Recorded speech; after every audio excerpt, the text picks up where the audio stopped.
রবীন্দ্রনাথ।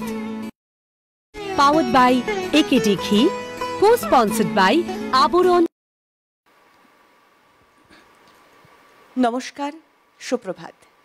প্রতিদিনের রবীন্দ্রনাথের আজকের আরও একটি নতুন পর্বে আপনাদের সকলকে স্বাগত জানাবো। আমি তিথি রয়েছি আপনাদের সঙ্গে। প্রতিদিনের রবীন্দ্রনাথ, আমরা রবীন্দ্রনাথকে নিয়ে যাত্রা শুরু করি ঠিকই, রবি যাপনে থাকি ঠিকই, তবে আজ কথায় গানে সমস্ত আমাদের পরিবেশনার মধ্য দিয়ে, উপস্থাপনার মধ্য দিয়ে এ সমাজের চিত্র, এক নন্দিনীর গল্প, যক্ষপুরী থেকে রক্তকরবী হয়ে ওঠার গল্প এবং তারই সঙ্গে প্রকৃতি, সমাজ, সমাজতন্ত্র সমস্ত কিছুকে বাঁচিয়ে রাখার গল্প, এক অন্য ধারার বিপ্লবের গল্প তো বটেই। এই সমস্ত কিছু নিয়েই আজ আমরা থাকবো, কারণ আজ আমাদের প্রতিদিনের রবীন্দ্রনাথের বিষয় রবীন্দ্রনাথের রক্তকরবী। আমাদের সকলের জানা, সকলের চেনা, কিন্তু তারপরেও আমরা চাই রবি চর্চায় থাকুক, তা ফিরে ফিরে আসুক। আর আজকের পর্বে আমরা পিয়ালিদিকে আমাদের মাঝে পেয়েছি। পিয়ালিদি সম্পর্কে নতুন করে বলবার কিছু নেই। পিয়ালিদির গান, পিয়ালিদির কথা, এই সমস্ত কিছু আমার যেমন ভীষণ প্রিয়, আপনাদের সকলেরই ভীষণ প্রিয়। তাই পিয়ালিদিকে শুরুতেই সুপ্রভাত, স্বাগত। একদম, সকলকে সুপ্রভাত, অনেক শুভেচ্ছা। সকলে সুস্থ থাকুন, ভালো থাকুন। আর গানে গানে তো আজকে আমরা পথ চলবো। আর গানকে যারা প্রাণ দেবেন আমাদের সঙ্গে রয়েছেন, বাদ্যযন্ত্রে যারা সঙ্গত করবেন আমাদের মিউজিশিয়ানস দাদারা, তাদেরকেও স্বাগত জানাবো। কিবোর্ডে অভিজিৎ দা রয়েছে, তবলায় মৃগাঙ্ক দা রয়েছে, অক্টোপ্যাড পার্কিশনে বিক্রম দা রয়েছে। এছাড়াও প্রতিদিনের রবীন্দ্রনাথের এই যে দলবদ্ধ প্রয়াস, হোল টিম কাজ করছে, সকলকে সঙ্গে নিয়ে সুপ্রভাত জানিয়ে আপনাদের সঙ্গে নিয়ে চলুন বরঞ্চ আজ গানে গানে এই পথ চলা শুরু করি। একদম।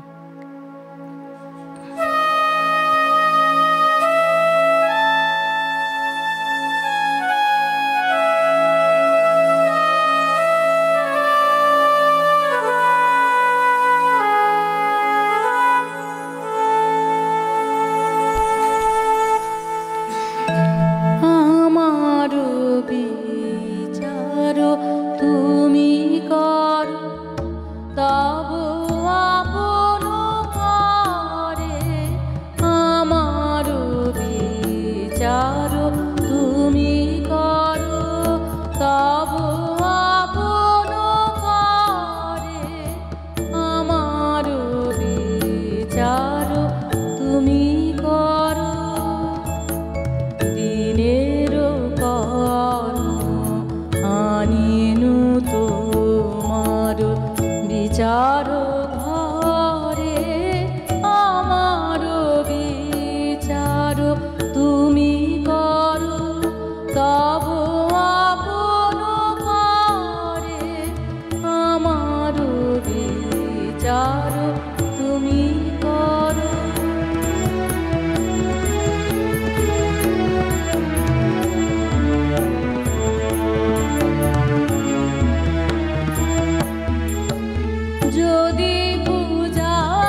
যদি জিজ্ঞেস করা হয় তাহলে উত্তর আসবে এটাই, যে জীবনটাও তো একটা নাটকই। সেই ফুটে ওঠা, গন্ধ ঝরানো, ঝরে পড়া, তারই মধ্যে একটা তোড়ায় গ্রথিত হওয়া, ঠিক যেভাবে একটা ফুলের দিন যাপন থাকে। আমরা সবাই আমাদের এই জীবন নামক রঙ্গমঞ্চে প্রতিদিন প্রতিনিয়ত হয়তো নাটকই করি। এক একটা সময় এক একটা রূপ আমাদের ধারণ করতে হয়, এক একটা সময় এক একটা চরিত্র আমাদের নিজেদের মধ্যে বপন করতে হয়। তাই রক্তকরবীর কথা বলতে গেলে 1330 সন শিলংয়ের শৈলবাসে রচিত এই রক্তকরবী, যদিও তখন তার নামকরণ করা হয়েছিল যক্ষপুরী। রক্তকরবী কি শুধুই একটি নাটক? অনেক প্রশ্ন রয়েছে। অনেকে বলছেন যে এটি নাকি রবীন্দ্রনাথ ঠাকুরের হৃদয়ে লালন করা কোনো স্বপ্ন। কেউ কেউ আবার এই নাটকের মধ্যেই রবীন্দ্রনাথের শ্রেণী সংগ্রাম চেতনার ছায়া খুঁজেছেন। নানান প্রশ্ন এসেছে, নানান যুক্তি নিয়ে রক্তকরবী নাটকটি রচনার পর থেকে সমসাময়িক সময় পর্যন্ত দারুণভাবে আলোচিত যেমন হয়েছে, তেমন জনপ্রিয় বটে। তবে নাটকটি 1924 সালে প্রথম প্রবাসী পত্রিকায় প্রকাশ পায়। কিন্তু কেন এত আলোচনা? বলা হয় প্রকৃতপক্ষে নাটক নিয়ে স্বয়ং রবীন্দ্রনাথ ঠাকুরের আগ্রহ ছিল আলাদা রকম। রক্তকরবী নাটকের পাণ্ডুলিপিতে তিনি বারবার ঘষা মাজা করেছেন, 10 বার পরিবর্তন করেছেন এই নাটকের খসড়া। নাটকটির নাম প্রথমে রেখেছিলেন যক্ষপুরী, তারপর হলো নন্দিনী এবং পরিশেষে রক্তকরবী। প্রতিবারই তিনি নতুন চরিত্র সংযোজন করেছেন, আবার কখনো নতুন গান সংযোজনও করেছেন, বিয়োজনও করেছেন। এ নাটকের মূল চরিত্র নিয়েও ভেবেছেন অনেক। আবার এই যে নাটক, তার পাণ্ডুলিপির খসড়া থেকে যা জানা যায় যে তিনি নন্দিনীকে কখনো খঞ্জনা, কখনো খঞ্জন, কখনো সুনন্দা নামও দিয়েছেন। আসলে ওই যে বললাম, আমরা পিয়ালিদিও হয়তো একমত হবে যে আমি, তুমি, আমরা সকলেই, আমরা মানুষ তো প্রত্যেকেই আমাদের জীবনের রঙ্গমঞ্চ আর কি, যখন যেখানে যে প্ল্যাটফর্মে থাকি আমরা সেই রোলটাই প্লে করি, সেই চরিত্র আমাদের মধ্যে বপন করতে হয়। কিন্তু তোমার কাছে খুব সংক্ষেপে, রক্তকরবী তো খুব সংক্ষেপে কথা বলবার বিষয় নয়, বহু আলোচিত, বহু চর্চা হয়েছে, এখনো হচ্ছে, এক একজন এক এক রকম ভাবে চর্চা করছে। তোমার কাছে ঠিক কেমন? আজকের দিনে আমি সকালেই ভাবছিলাম যে আজ তো বহু বছর আগে এই রক্তকরবী লেখা, যেভাবেই লিখুন না কেন, যে ভাবনা নিয়েই লিখুন না কেন, আজকের প্রেক্ষাপটে দাঁড়িয়ে রক্তকরবী ভীষণ প্রাসঙ্গিক। এবং তুমি হয়তো একটু পরে আরও বিশ্লেষণ করবে যে অবশ্যই আমরা এক একটা সময় এক একটা ভূমিকায় থাকি। এখন তুমি যে ভূমিকায় আছো, আর 2 ঘন্টা পরে হয়তো সে ভূমিকায় থাকবে না, কিন্তু তার সাথে ভূমিকাটা পাল্টাতে পারে, কিন্তু মানসিকতাটা পাল্টালে চলবে না। হ্যাঁ, মানসিকতাটা রেখে সব জায়গাটাতে আমরা আমাদের মতো করে এগিয়ে যেতে পারি। তো এটা যেহেতু একটা রূপক নাটক, তো এখানে আমার খুব মনে হয়েছে যে আজকের দিনে প্রাসঙ্গিক এই কারণ আমরা তো প্রচণ্ডভাবে প্রকৃতি থেকে বিচ্ছিন্ন হয়ে যাচ্ছি। হ্যাঁ, এবং আজকের দিনে দাঁড়িয়ে আমরা সব থেকে বেশি মোবাইল বা এই সেই হেন তেন এত বেশি ওই ছোট বাক্সের মধ্যে আটকে গেছি, যে তাই জন্য রক্তকরবী ভীষণ জরুরি আলোচনা করা এবং পরের প্রজন্মের কাছে ছড়িয়ে দেওয়া। একদম তাই, কারণ এই বোকা বাক্সতে আটকে থেকে আমরা বোকাই হচ্ছি, নিজেদেরকে নিজেরা বোকা বানাচ্ছি। কতটা বইপত্রও এখন ওই মুঠোফোন বন্দী হয়ে গিয়েছে, বইয়ের পাতা, নতুন বইয়ের গন্ধ, সমস্ত কিছু লক্ষ্য করে দেখতে পাবে যে প্রচুর রোগও তো বেড়ে গেছে, কারণ মানুষের কায়িক শ্রমটা তো একেবারেই প্রায় নেই। আবার সেই শ্রমের কথাও কিন্তু রক্তকরবীতে ভীষণভাবে ফুটে উঠেছে, শুধুমাত্র খাটুনি, শুধুমাত্র শ্রম ঠিকই, কিন্তু সেটা প্রকৃতি প্রেম যেটা, এবং কিছু আমাদের কাজ থাকে যেটা আমাদের করতেই হয়। একদম তাই। আরো আলোচনায় থাকবো, আপনারাও আমাদের সঙ্গে রয়েছেন, আপনাদের মনের কথাও আমাদের সঙ্গে আপনারা ভাগ করে নেবেন, কারণ আজকের আলোচনায় যেহেতু রবীন্দ্রনাথের রক্তকরবী, তাই একটা গান শুনি, আবারও কিছু কথা হবে নিশ্চয়ই।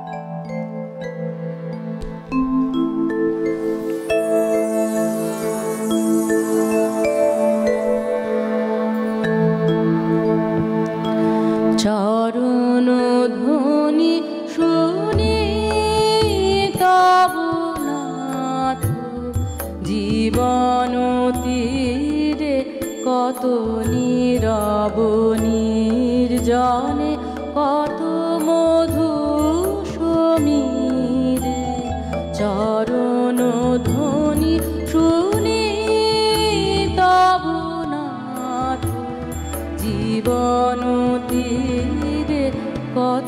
নীরব নির্জনে কত মধু সমীরে চরণ ধ্বনি শুনি তব নাথ।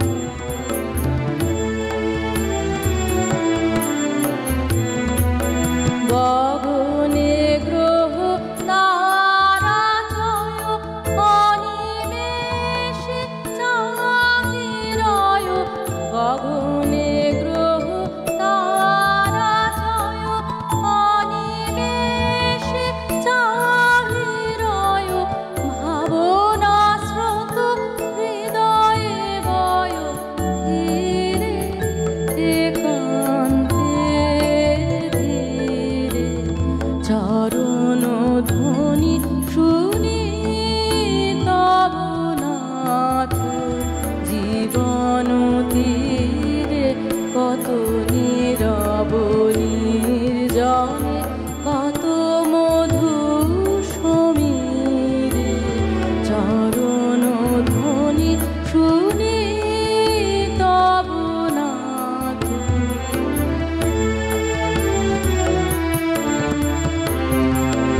চাহিয়া রহে আঁখি মম তৃষ্ণাতুর পাখি সম। শ্রবণ রয়েছি মেলি চিত্ত গভীরে। চাহিয়া রহে আঁখি মম তৃষ্ণাতুর পাখি সম। শ্রবণ রয়েছি মেলি চিত্ত গভীরে। কোন শুভ প্রাতে দাঁড়াবে হৃদি মাঝে। কোন শুভ প্রাতে দাঁড়াবে হৃদি মাঝে। ভুলিব সব দুঃখ সুখ ভুলিয়া আনন্দ নীরে চরণ ধ্বনি শুনি তব নাথ। জীবন তীরে কত নীরব নির্জনে কত মধু সমীরে চরণ ধ্বনি শুনি তব নাথ।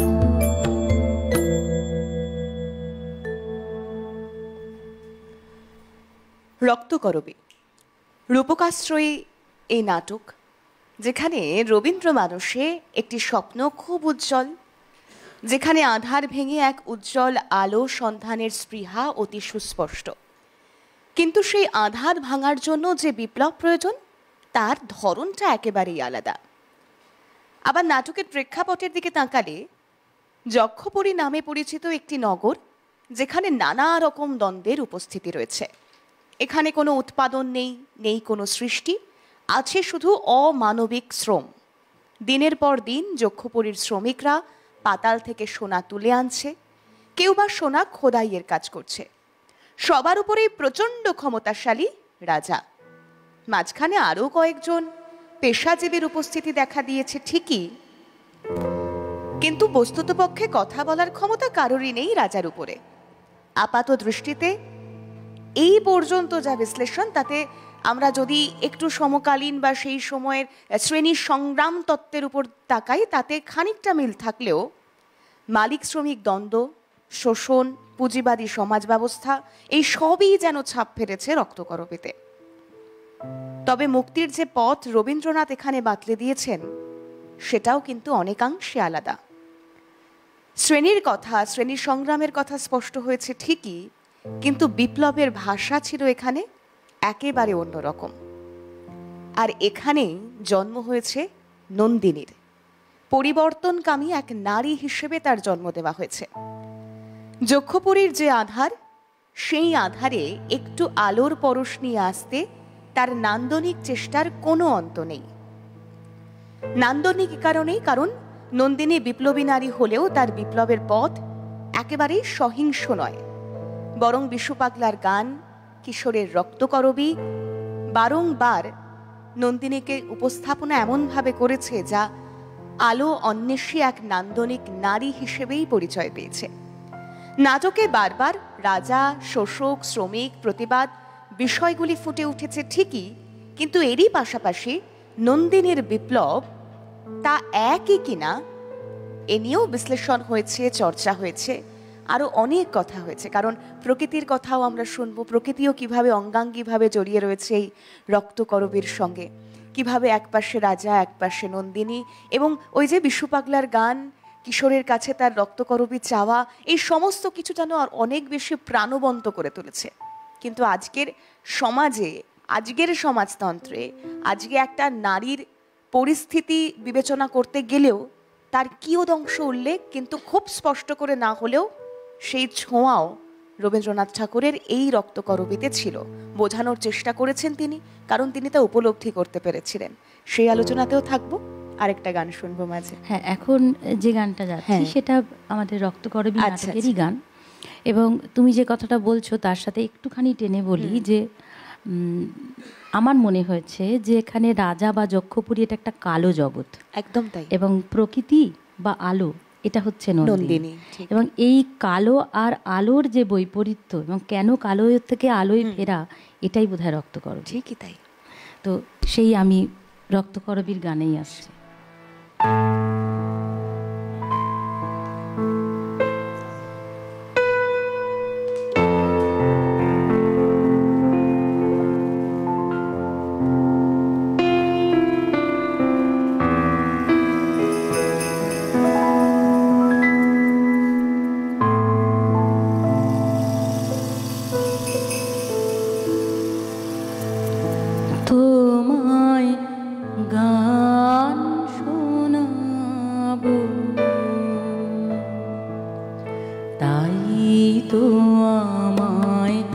জাগিয়ে রাখো ও গো ঘুম ভাঙানিয়া, তোমায় গান শোনাবো চমক দিয়ে, তাই তো ডাকো বুকে চমক দিয়ে, তাই তো ডাকো ও গো দুঃখ জাগানিয়া, তোমায় গান শোনাবো ও গো দুঃখ জাগানিয়া, তোমায় গান শোনাবো।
জাগানিয়া তোমায় গান শোনাবো, ওগো দুঃখ জাগানিয়া তোমায় গান শোনাবো, তাই তো আমায় জাগিয়ে রাখো, ওগো ঘুম ভাঙানিয়া তোমায় গান শোনাবো, চমক দিয়ে তাই তো ডাকো, বুকে চমক দিয়ে তাই তো ডাকো, ওগো দুঃখ জাগানিয়া তোমায় গান শোনাবো, ওগো দুঃখ জাগানিয়া তোমায় গান শোনাবো।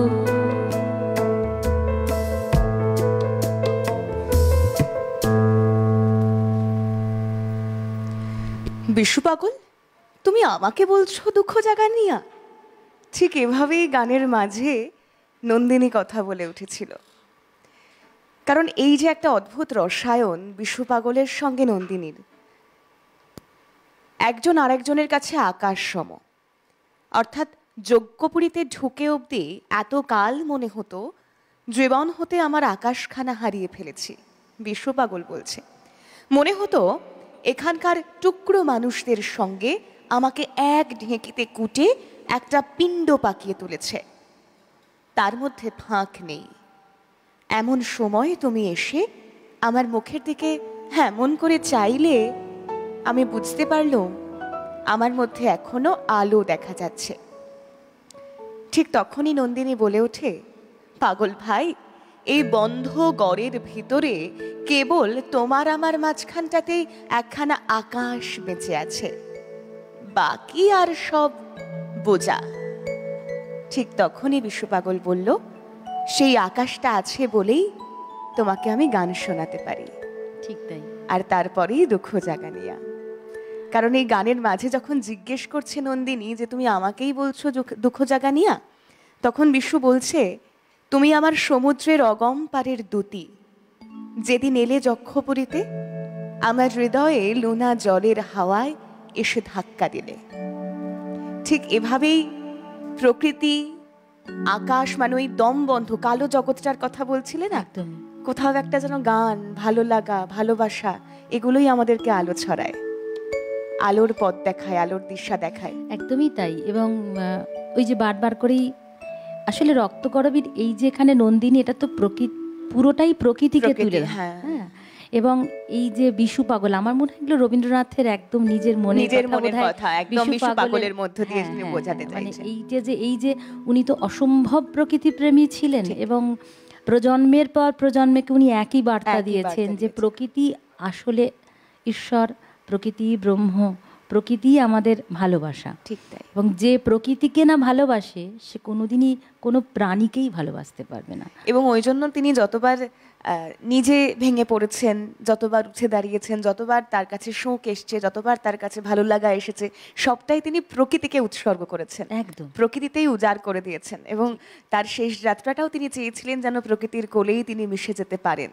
আমাদের তো সব আশা পূর্ণ হয় না, সব স্বপ্নও পূর্ণ হয় না, কিন্তু এই প্রকৃতিকে কিভাবে বাঁচিয়ে রাখতে হয়, আজকের দিনে যখন আমরা ইট কাঠ কংক্রিটের শহরে বাস করছি, প্রকৃতি থেকে মাইল মাইল দূরে রয়েছি, তখন কোথাও একটা রক্তকরবীরা এখনো আলোচনার, চর্চার এবং শিক্ষার।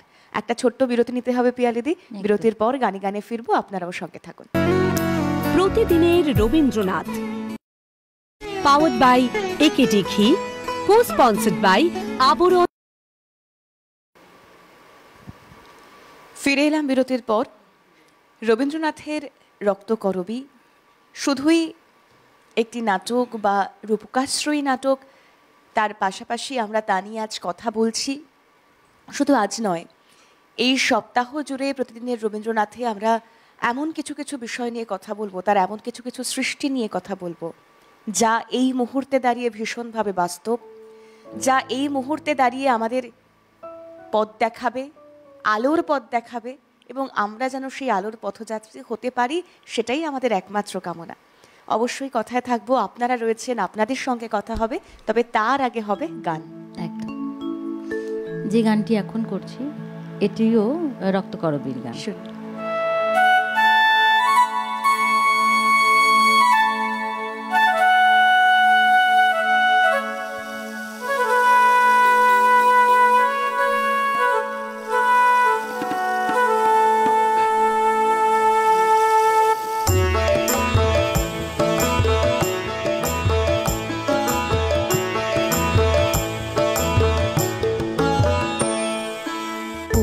তোদের ডাক দিয়েছে আয় রে চলে আয় আয় আয়, পৌষ তোদের ডাক দিয়েছে আয় রে চলে আয় আয় আয়, ডালা যে তার ভরেছে আজ পাকা ফসলে, মরি হায় হায় হায়, ডালা যে তার ভরেছে আজ পাকা ফসলে, মরি হায় হায় হায়, তোদের ডাক দিয়েছে আয় রে চলে আয় আয় আয়, পৌষ তোদের ডাক দিয়েছে আয় রে চলে আয় আয়।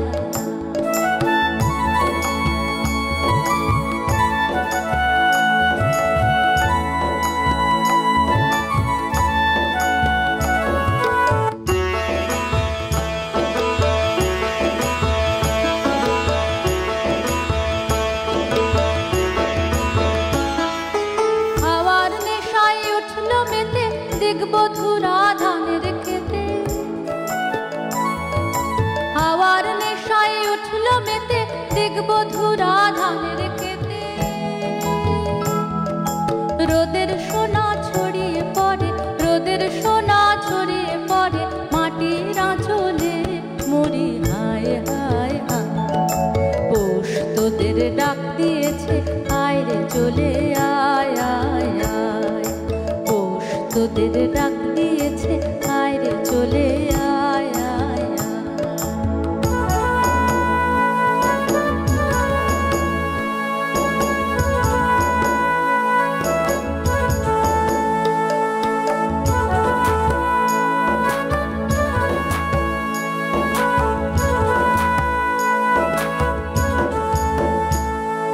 মাঠের বাঁশি শুনে শুনে আকাশ খুশি হলো, ঘরেতে আজকে রবে গো, খোলো খোলো দুয়ার খোলো খোলো খোলো দুয়ার খোলো, মাঠের বাঁশি শুনে শুনে আকাশ খুশি হলো, ঘরেতে আজকে রবে গো, খোলো খোলো দুয়ার খোলো খোলো খোলো দুয়ার খোলো, আলোর হাসি উঠলো জেগে, ধানের শীষে শিশির লেগে,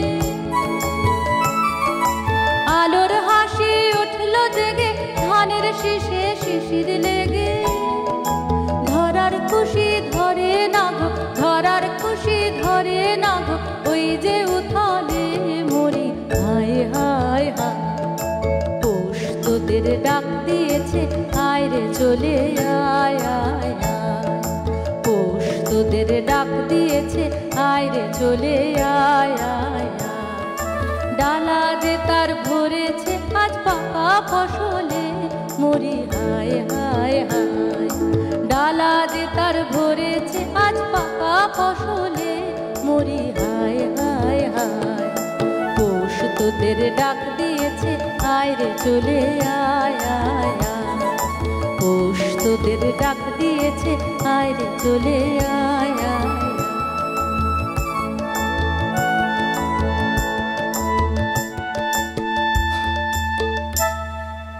ফসল পেকেছে, কাটতে হবে, আর তারই ডাক। এবং সব থেকে বড় কথা, এই যে এতক্ষণ আমরা প্রকৃতি নিয়ে কথা বলছি, দেখো এই যেখানে বলছেন আলোর হাসি উঠলো জেগে, ধানের শীষে শিশির লেগে, ধরার খুশি ধরে না গো, ওই যে উথলে, এটাই তো আসল কথা, এটাই উনি বলতে চেয়েছেন। একদমই তাই, কারণ নন্দিনীর মুখ থেকে রবি ঠাকুর এটা বলিয়েছেন যে পৃথিবী যা দেয় আমাদের তা খুশি হয়ে দেয়, একদম, কিন্তু আমরা যখন তার কাছ থেকে ঐশ্বর্য ভেবে কিছু কেড়ে নিতে চাই, তখনই ওই অভিসংবাদটা যখন লাগে। একটানা বৃষ্টি হচ্ছিল না, তখনই হ্যাঁ। বুঝতে পেরেছি যে প্রকৃতি যখন দেয় সেটাকে ভালোবেসে নিতে হয়। ভালোবেসেই দেয়, যখন একদম জামা কাপড়গুলো শুকোচ্ছিল না, তখন মনে হচ্ছিল রোদ্দুরটা খুব প্রয়োজন। হ্যাঁ, অথচ রোদ্দুর উঠলেই আমরা কত কষ্ট পাচ্ছি, উফ কি গরম। তখন আবার নাভিশ্বাস ছুটে যাচ্ছে। একদমই এটাই তো হয়, কিন্তু ওই যে আমরা প্রকৃতির উপর নিয়ন্ত্রণ শক্তি ফলাতে যাচ্ছি বলেই কিন্তু এত প্রাকৃতিক দুর্যোগ, এত বিপর্যয়, যেগুলোর বিরোধিতা করতে নন্দিনীর জন্ম দিয়েছিলেন রবি ঠাকুর রক্তকরবীতে। কথা হবে, গান হবে। একজন দর্শক বন্ধু রয়েছেন ইতিমধ্যেই টেলিফোন লাইনে। নমস্কার, সুপ্রভাত, কে রয়েছেন? হ্যাঁ হ্যাঁ, নমস্কার, সুপ্রভাত। আমি শ্যামল বোস চৌধুরী যাদবপুর থেকে বলছি। বলুন দাদা, নমস্কার। হ্যাঁ, প্রথমে শুভেচ্ছা জানাচ্ছি আপনাকে। আর আজকে যেটা আলোচনা হচ্ছে রক্তকরবী নিয়ে, অপূর্ব একটা সংযোজন, এবং যেটা আমাদের অনেক কিছু আমি জানতে পারছি রক্তকরবী, যে যদিও আমরা জানি যে শোষণ, লোভ এবং যন্ত্র নির্ভরতার বিরুদ্ধে মানুষের যে প্রতিবাদ, এটা রক্তকরবীর মধ্যেই আছে। এবং একদিকে মানুষের জীবনে অর্থলোভের নেতিবাচক দিক, আর অন্যদিকে মানবতাবোধ ও প্রকৃতির প্রতি ভালোবাসার দিক কবি সুন্দরভাবে তুলে ধরেছেন এই রক্তকরবীর মধ্যে। আমি শুনছি আপনার কথা, খুব ভালো লাগছে। আর আজকে যিনি শিল্পী আছেন পিয়ালিদি, একটু পিয়ালিদির কাছে যাই। পিয়ালিদি নমস্কার নেবেন, অনেক শুভেচ্ছা নেবেন, এবং যন্ত্রসঙ্গীতে যারা আছেন সবাইকে শুভেচ্ছা জানিয়ে একটা গানের কথা বলি, রক্তকরবী, ভালোবাসি ভালোবাসি, যদি সম্ভব একটু গাইবেন। সবাই ভালো থাকবেন, নমস্কার রইল। অনেক ধন্যবাদ জানাবো আপনাকে। এই যে প্রকৃতির কথা বলছি, অর্থাৎ প্রাকৃতিক পরিবেশ ধ্বংসের বিরুদ্ধে তার প্রতিবাদ ঘোষণা করেছেন রবি ঠাকুর এই নাটকের মধ্য দিয়ে। নাটকটির প্রধান যদি দুটি চরিত্র হিসেবে রাজা এবং নন্দিনীকে ধরা হয়, তাহলে এই রাজা যিনি প্রতিনিধিত্ব করছে পরিবেশ ধ্বংসের পক্ষে, আর নন্দিনী যিনি বিরোধিতা করছেন, তার বিরুদ্ধে কথা বলছেন।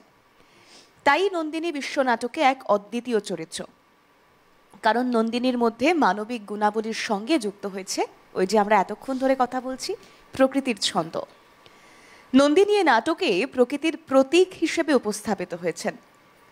মানুষের প্রকৃতি বিরুদ্ধ কিছু করার ব্যাপারে রবীন্দ্রনাথ ছিলেন সর্বদাই উচ্চকণ্ঠ।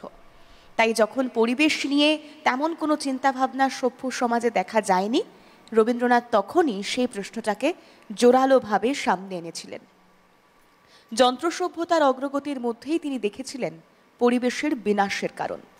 তিনি লক্ষ্য করেছিলেন যন্ত্র প্রযুক্তির উন্নয়নের স্বার্থেই প্রাকৃতিক সম্পদ যেমন আহরণ করা হচ্ছে, ঠিক তেমনি প্রকৃতির সম্পদকে ইচ্ছে মতো ভোগ করার জন্য প্রকৃতিকে নিজেদের নিয়ন্ত্রণেও আনতে চাওয়া হচ্ছে। যন্ত্রবিদরা প্রযুক্তির সাহায্যে প্রাকৃতিক দুর্যোগ বা বিপর্যয়গুলিকে রোধ করার কথা ভাবছে ঠিকই, কিন্তু এই নানান কৌশল, অর্থাৎ প্রকৃতিকে নিয়ন্ত্রণে রাখার কৌশল প্রকৃতির মধ্যেই খুঁজতে চেয়েছেন, যন্ত্রের কাছে নয়। তাই রক্তকরবী নাটকে বিজ্ঞানের অহংকারে প্রকৃতির শরীর ব্যবচ্ছেদ্য করার বিরুদ্ধেই এই প্রতিবাদ ধ্বনিত হয়েছে রবি ঠাকুরের। আর এখানেই তিনি নন্দিনীকে জিতিয়ে দিয়ে গেছেন এবং আমাদের সকলের জন্য নন্দিনী নামক একটি চরিত্র রেখে গিয়েছেন, যা আমাদের বারবার প্রকৃতির মধ্যে দিয়েই বাঁচতে শেখায়, প্রকৃতিকে সঙ্গে নিয়ে বাঁচতে শেখায়। এরপর কি গান শুনবো? একদম, এটা আমার খুব পছন্দের একটা গান।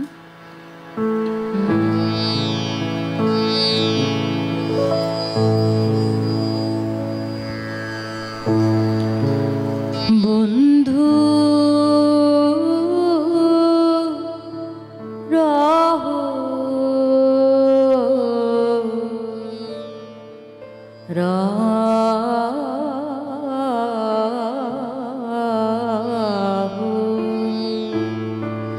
সাথে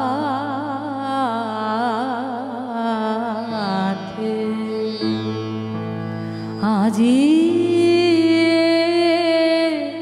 সঘন শ্রাবণ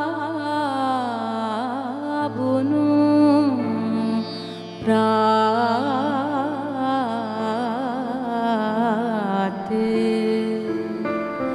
বন্ধু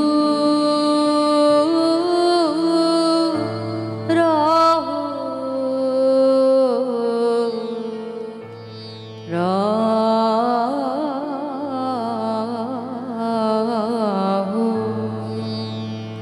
সাথে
বৃথা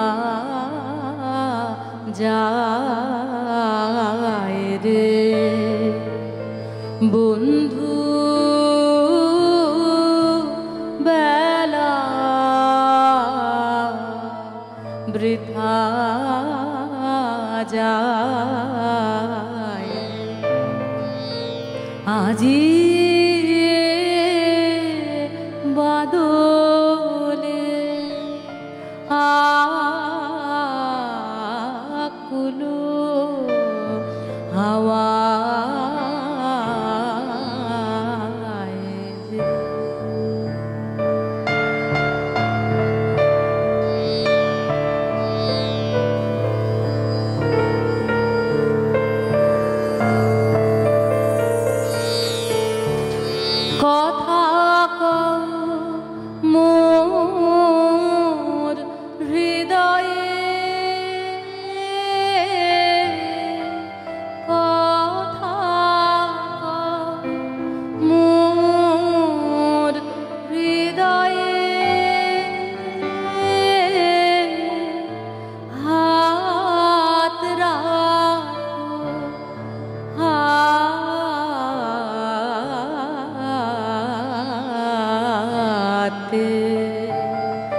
বন্ধু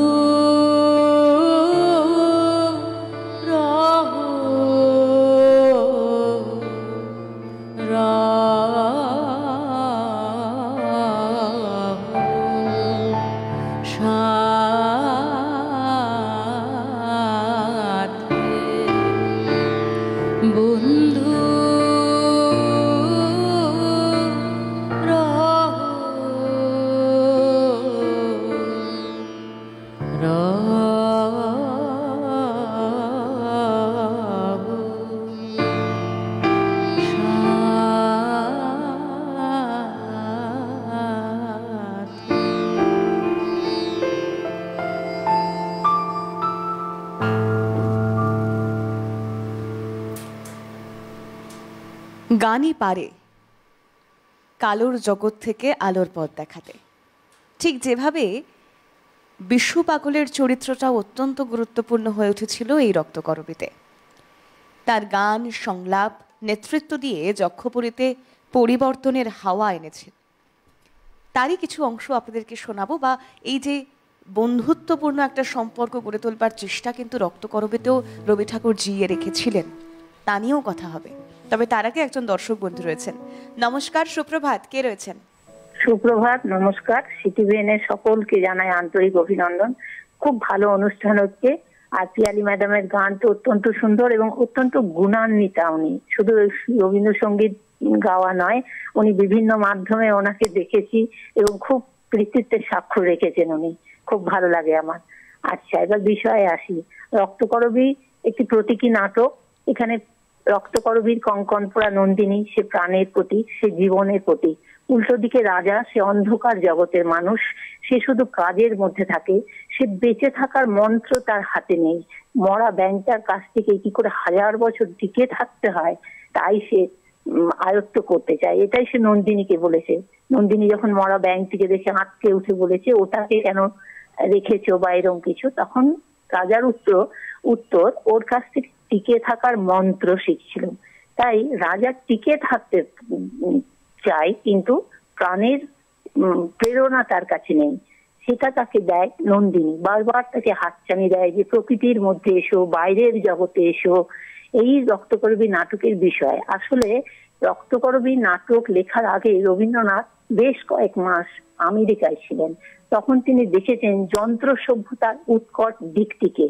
তিনি মর্মে মর্মে অনুভব করেছিলেন যে এরা শুধু নিরন্তর কাজে বাঁধা, সকাল থেকে সন্ধ্যা এরা শুধু কাজ করে, এরা থামতে জানে না, এরা বেঁচে থাকার প্রেরণাকে জানে না।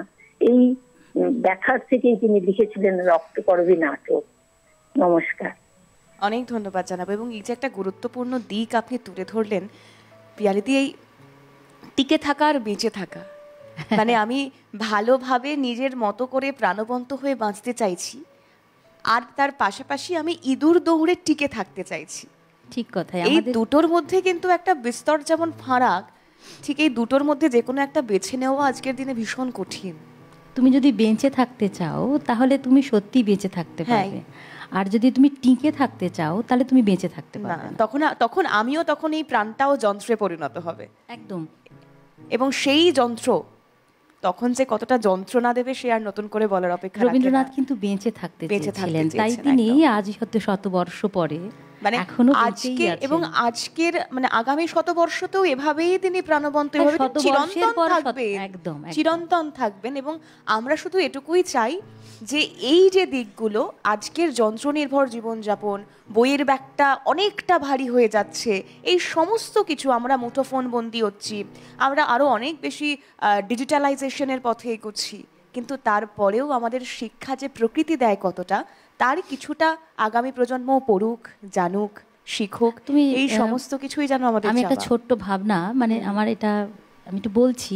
আমার বাড়িতে বাচ্চা আছে, ছোট সে বাংলা পড়ছে, তা এখন তো ইংরেজি মাধ্যম, তাই জন্য বাংলাটা তো খুব অল্প সময়ের ল্যাঙ্গুয়েজ হয়ে যাচ্ছে, তো ওই 3-4 বছরের জন্য বাংলা। তো সে এখন তার বাংলা শুরু হয়েছে, সে 5-এ পড়ে।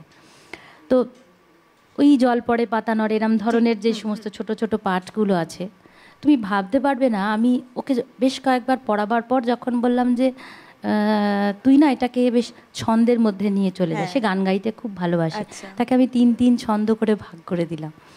এত মজা পেলো, মানে আমাকে ঘন্টাখানেকের মধ্যে 6টা ছোট ছোট পাঠ আছে, এত মজা করে মুখস্থ করে দিল। এবং শুধু মুখস্থ দিল না, সেটা খুব মনের আনন্দে সে লিখলো এবং খুব আনন্দে পড়লো। এবং ওর কাছে মনে হলো যে এটা এখন আর পড়া নেই, এটা একটা গান। এবং ও আমাকে বলছে যে, নিজেই বলছে, এটাকে এই তাল দিয়ে পড়ি, হ্যাঁ এখন একটু দাদরা করি, একটু কাহারবা করি, একটু ত্রিতাল করি। এই যে ভালো লাগাটা যতক্ষণ না আমরা আমাদের প্রজন্মের কাছে দিতে পারবো, ততক্ষণ টিকে থাকার লড়াই হবে, বেঁচে থাকার লড়াই হবে না। এবং ও দেখো, টিকে তো ওকে থাকতেই হবে, আমাদের সকলকেই থাকতে হয়, সেটা আলাদা বিষয়, কিন্তু এই এতটা আগ্রহ নিয়ে যখন ও পড়ছে, তখন একটা ভালোবাসা, একটা আলাদা করে ছন্দ, এই সমস্ত কিছু জন্মাচ্ছে। মানে ওই একঘেয়েমি, ওই মুখস্থ করতে বললে ওটা বড্ড কঠিন একটা বিষয় আমাদের সকলের জন্য। এরপর কি শুনবো? যে গানটি উনি বললেন, এবং এটি আমার সংগ্রহে ছিলই আজকে, শুনি।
কাছে দূরে জলে স্থলে যায় বাজায় বাঁশি ভালোবাসি ভালোবাসি।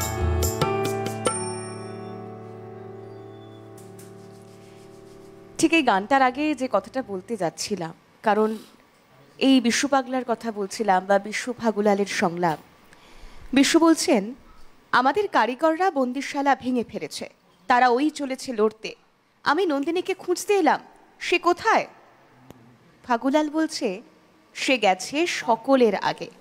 বিশু, কোথায় গেছে? ফাগুলাল, শেষ মুক্তিতে। বিশু, দেখতে পাচ্ছ ওখানে কে শুয়ে আছে? ও যে রঞ্জন। ধুলায় দেখেছ ওই রক্তের লেখা? বুঝেছি, ওই তাদের পরম মিলনের রক্তরেখা। এখন আমার সময় এলো একলা মহাযাত্রার, হয়তো গান শুনতে চাইবে আমার পাগলি। আয় রে ভাই, এবার লড়াইয়ে চল। ফাগুলালের সাথে বিশুরের সংলাপেই বোঝা যায় যে একটি সংগ্রামের ইঙ্গিত রয়েছে। এখানে রক্তের দাগও যেমন রয়েছে, তেমন নন্দিনীর গানও আছে। এ নাটকে প্রাণ দেওয়া হয়েছে, রক্ত দেওয়া আছে, তবে তা শোষকের সাথে রক্তের যুদ্ধ নয়, বরং শোষকের চেতনার শুদ্ধি এনে তাকে মানুষের বন্ধু হিসেবে পেতেই দেখা গিয়েছে। আর সেই বিপ্লবের অধিনায়ক নন্দিনী। নন্দিনীর রক্তকরবী, রঞ্জন, বিশু, কিশোর সবকিছুই যেন এক শৈল্পিক বিপ্লবের প্রকাশ ঘটিয়েছে। আর তাই যেন চিন্তা, চেতনার প্রকাশ, সমাজতন্ত্রের প্রভাব, এই সমস্ত কিছু মিলেমিশে একাকার হয়ে গিয়েছে রক্তকরবেতে। চলুন এর পরের গান শুনবো। একদম। এই গানটা যদিও পূজা পর্যায়ের গান, কিন্তু রবীন্দ্রনাথের হাত ধরেই তো বারবার প্রকৃতির যে পরিবর্তন, একটার থেকে একটার যে ছুটে যাওয়া, সেটা তো আমি বিশেষ করে রবীন্দ্রনাথের মধ্যে দিয়েই খুঁজে পাই আর কি। তো যেহেতু প্রকৃতিকে নিয়েই আমাদের আজকের বিষয়বস্তু, সেটার আলোচনা, তো এমনই একটা গান যেখানে আগমনীর কথা বলা। আচ্ছা, শুনি। ওই শুনি যেন চরণ ধ্বনি রে, শুনি আপন মনে। ওই শুনি যেন চরণ ধ্বনি রে, শুনি আপন মনে। ওই শুনি যেন চরণ ধ্বনি রে, বুঝি আমার মনোহর, বুঝি আমার মনোহর আসে গোপনে। ওই শুনি যেন চরণ ধ্বনি রে, শুনি আপন মনে। ওই শুনি যেন চরণ ধ্বনি রে।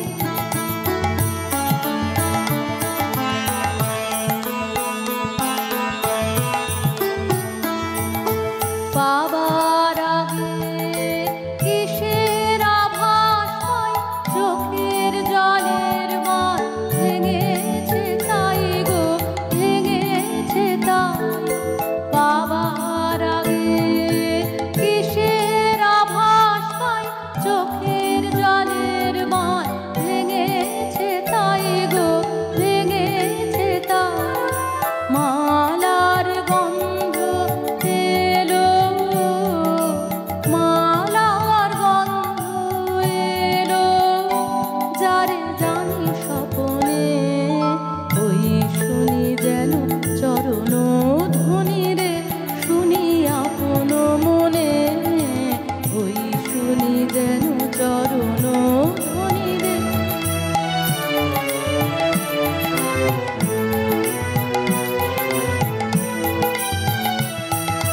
ফুলের মালা হাতে আগুন চেয়ে আছে, ওই যে তার চলার পথের কাছে।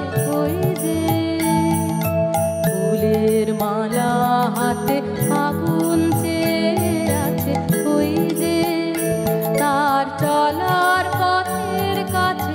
ওই যে দিগঙ্গনার অঙ্গনে যে আজ ক্ষণে ক্ষণে সংকটে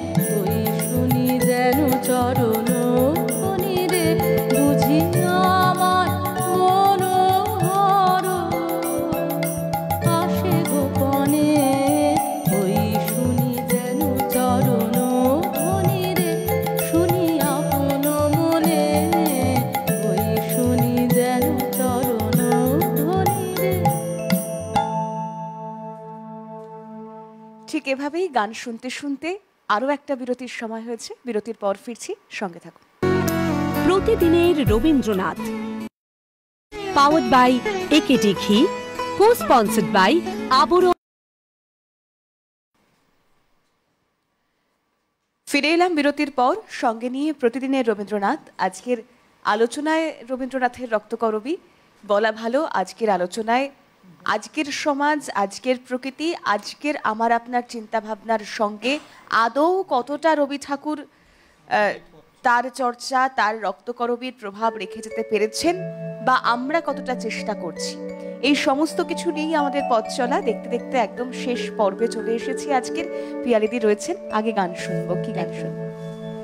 এই যে গানটা এখন নিয়ে যাচ্ছি, এটাও রক্তকরবীতে ব্যবহার হয়। আচ্ছা, শুনি।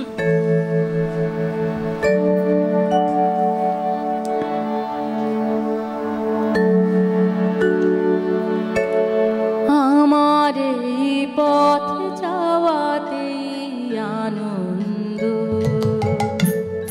আমার এই পথ যাওয়াতে আনন্দ, ফিরে যায় রৌদ্র ছায়া, বর্ষা আসে বসন্ত, আমার এই পথ যাওয়াতে আনন্দ, আমার এই পথ যাওয়াতে আনন্দ।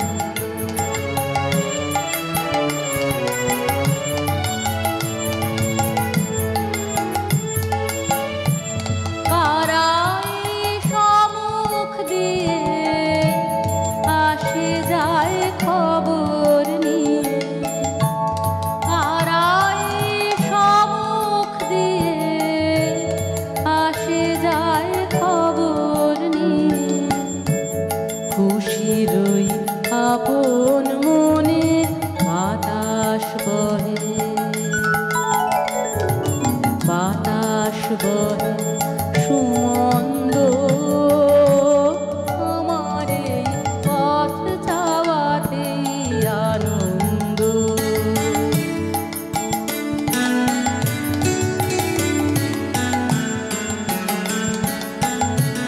সারাদিন আঁখি মেলে দুয়ারে রব একা, শুভক্ষণ হঠাৎ এলে তখনই পাবো দেখা। সারাদিন আঁখি মেলে দুয়ারে রব একা, শুভক্ষণ হঠাৎ এলে তখনই পাবো দেখা। ততক্ষণ অনেক ক্ষণে হাসি গাই আপন মনে, ততক্ষণ অনেক ক্ষণে হাসি গাই আপন মনে, ততক্ষণ রহি রহি ভেসে আসে, ভেসে আসে সুগন্ধ,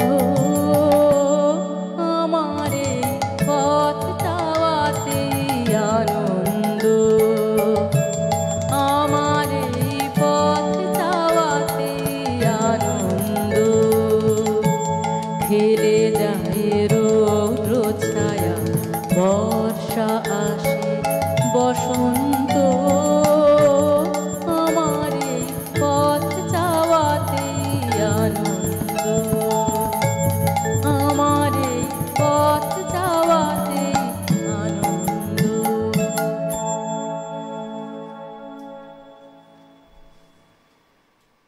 শ্রেণীর সংগ্রাম, অমানবিক শ্রম, এই সব কিছু যখন অন্যান্য নানান তত্ত্বে অর্থনৈতিক মুক্তি দ্বারা মুক্তিপ্রাপ্ত হয়, ঠিক তার আগে এসে গতিপথ পাল্টে ফেলা রক্তকরবী। এখানে মুক্তির পথ হিসেবে দেখানো হয়েছে শোষক এবং শোষিত উভয়ের মধ্যেই আলোর প্রদীপ জ্বালানোকে। সে আলোর আর এক রূপ নন্দিনী, সে আলোর উপমা রক্তকরবী ফুল, আর সে আলোর যোদ্ধা রঞ্জন, বিশু কিংবা কিশোর।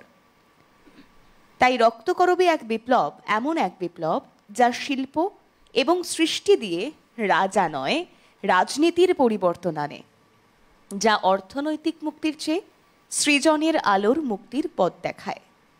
কারণ এই রক্তকরবী, যার মূল দ্বন্দ্বকে একাধিক নামে চিহ্নিত করা সম্ভব এবং তা করা হয়েছে বইকে, একদিকে আছে মানুষের সর্বগ্রাসী রাক্ষসে লালসা, আর অন্যদিকে প্রকৃতির স্বাভাবিক ও প্রবহমান জীবন। লড়াইটাকে যন্ত্রের সঙ্গে মনুষ্যত্বের বিরোধ হিসেবে ব্যাখ্যা করাও খুব একটা অযৌক্তিক হবে না। আসলে এই দ্বন্দ্বর ভেতরেই একটি সময়োত্তীর্ণতা রয়েছে। এটি আগের কালেও সত্য ছিল, আর একালে যেন তা বিশেষ রূপে প্রকট হয়ে দাঁড়িয়েছে। আর তা থেকে শক্তি কি মুক্তি আমরা পাবো বা মুক্ত হতে পারবো, আলোর মুখ আমরা দেখতে পারবো, এই নিয়ে অনেক প্রশ্ন রয়েছে, চর্চা রয়েছে, এবং তা যতটাই আমরা আমাদের মধ্যে আত্মস্থ করতে পারবো, হয়তো একটু একটু করে আবারও আমরা আলোর পথযাত্রী হয়ে উঠতে পারবো। এরপর কি শুনবো? এখন যে গানটায় আসছি এটা একদম ভরপুর প্রকৃতি। শুনি শুনি। এই প্রকৃতির মধ্যে ছুটে যাওয়া সেরকমই একটি গান।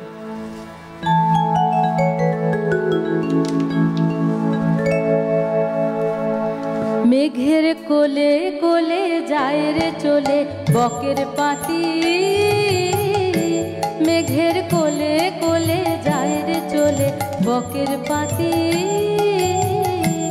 ওরা ঘর ছাড়া, ওরা ঘর ছাড়া মোর মনের কথা যায় বুঝি ওই গাঁথি গাঁথি।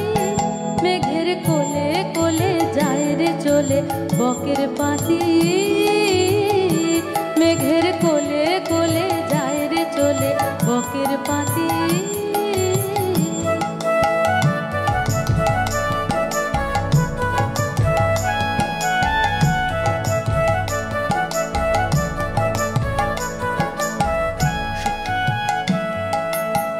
সুদূরের বিনার স্বরে কে ওদের হৃদয় হরে, সুদূরের বিনার স্বরে কে ওদের হৃদয় হরে।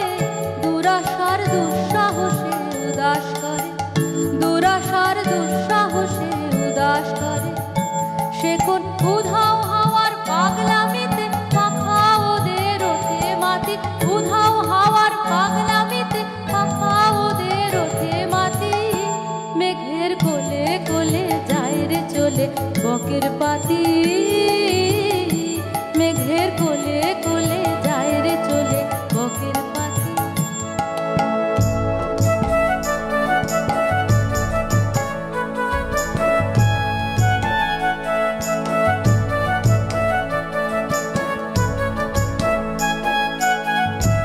ওদের ঘুম ছুটেছে, ওদের ঘুম ছুটেছে, ভয় টুটেছে একেবারে।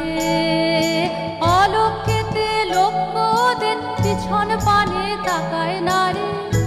ওদের ঘুম ছুটেছে, ভয় টুটেছে একেবারে। অলক্ষেতে লক্ষ্য ওদের পিছন পানে তাকায় না রে। যে বাসা ছিল জানা সে ওদের দিল হানা, যে বাসা ছিল জানা সে ওদের দিল হানা। না জানার পথে ওদের নাই রে মানা, না জানার পথে ওদের নাই রে মানা।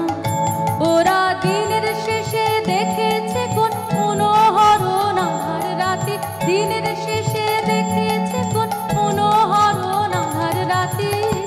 মেঘের কোলে কোলে যায় রে চলে বকের পাতি,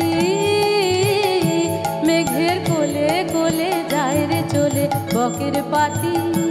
ওরা ঘর ছাড়া, ওরা ঘর ছাড়া মোর মনের কথা যায় বুঝি ওই গাঁথি গাঁথি।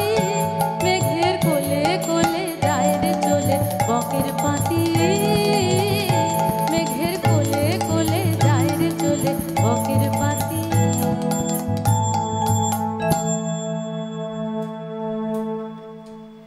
কোথাও একটা যেন এই গান শুনে মনে হচ্ছে যে সত্যিই আমরা প্রকৃতির সঙ্গে মিলেমিশে একাকার হয়ে যাচ্ছি। কেন জানো আমার এই গানটা ভীষণ পছন্দের একটা গান। একেতে তো গানটার সুরটা খুব ভীষণ হৃদয়ে টানে। বলছে সুদূরের বিনার স্বরে কে ওদের হৃদয় হরে, দুরাশার দুঃসাহসে উদাস করে, সে কোন উধাও হওয়ার পাগলামিতে পাখা ওদের ওঠে মাথি।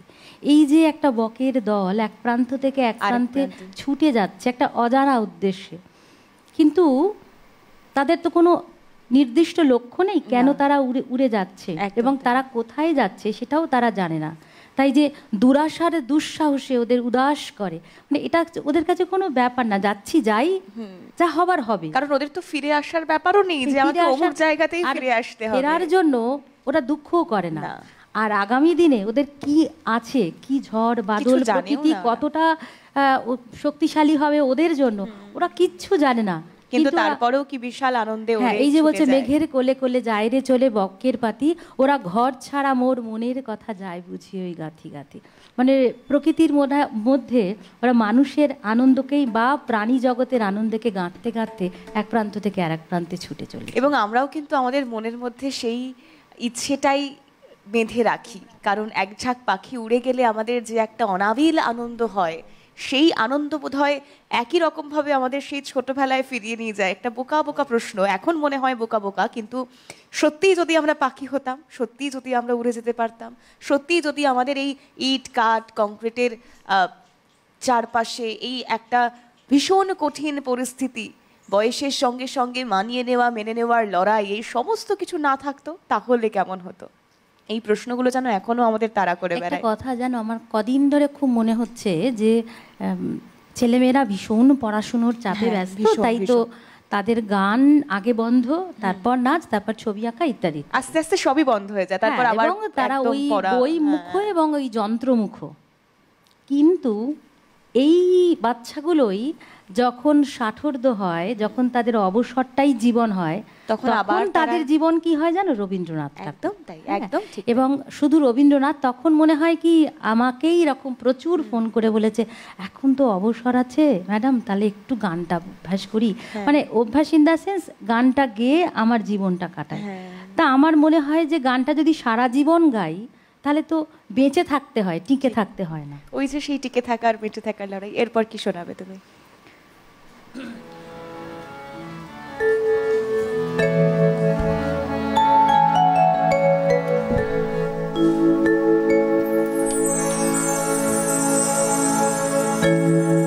তোমরা যা বলো তাই বলো,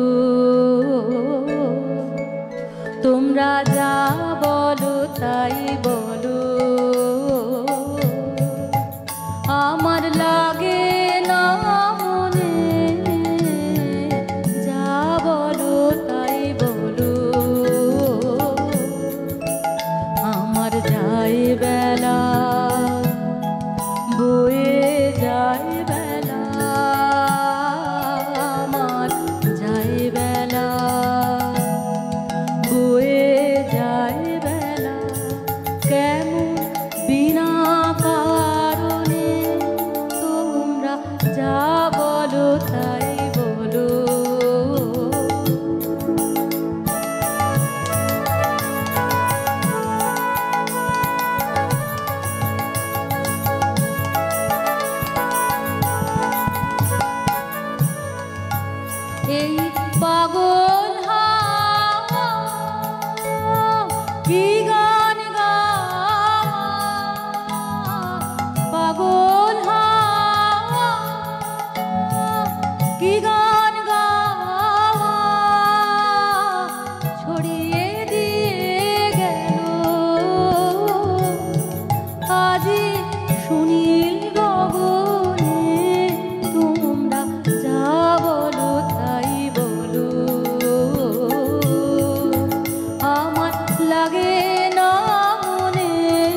ভ্রমর গুঞ্জনে সে গান আমার লাগলো যে গো লাগলো মনে আমি কিসের মধু খুঁজে বেড়াই ভ্রমর গুঞ্জনে ওই আকাশ ছাওয়া কাহার চাওয়া আকাশ ছাওয়া কাহার চাওয়া এমন করে লাগে আজি আমার নয়নে তোমরা যা বলো তাই বলো আমার লাগে না মনে যা বলো তাই বলো আমার লাগে না মনে যা বলো তাই বলো।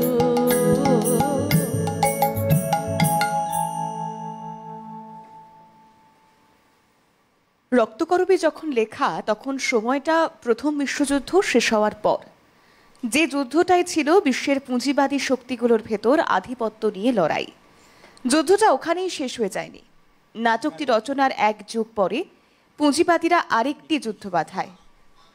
রবীন্দ্রনাথ যেটি দেখে গেছেন, যদিও তার ধ্বংসকার্যের সবচেয়ে নির্মম ছবিগুলো তাকে সহ্য করতে হয়নি, সেটি ঘটার আগেই তিনি চলে গেছেন।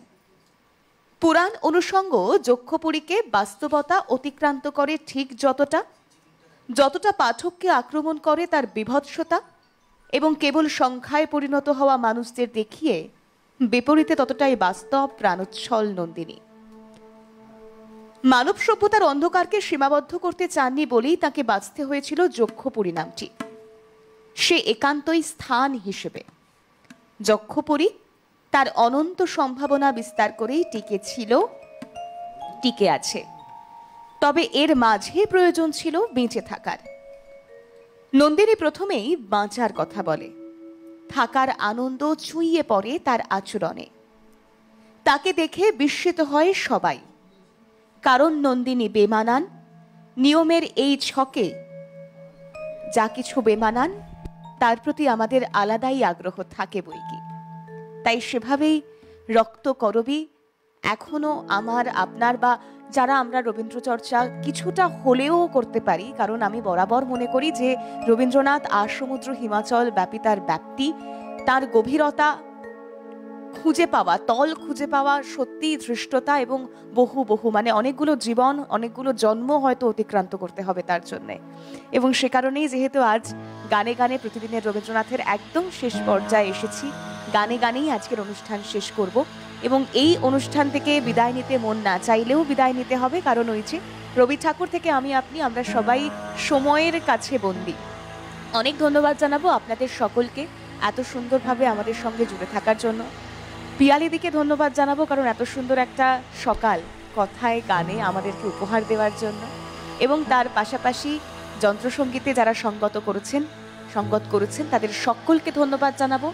ধন্যবাদ জানিয়েই আজকের প্রতিদিনের রবীন্দ্রনাথের রক্তকরবী, যদিও তা শেষ হওয়ার নয়, তবে সেই বীজটুকু আমরা বপন করে যেতে চাই, যাতে রবি চর্চায় আমি আপনি আমরা প্রকৃতির আলো খুঁজে পাই। গানে গানে শেষ করব আজকের অনুষ্ঠান। সকলকেই একটা কথা বারবার বলে যাই, প্রকৃতিতে বাঁচুন, ঠিক তাই, টিকে থাকার লড়াই নয়।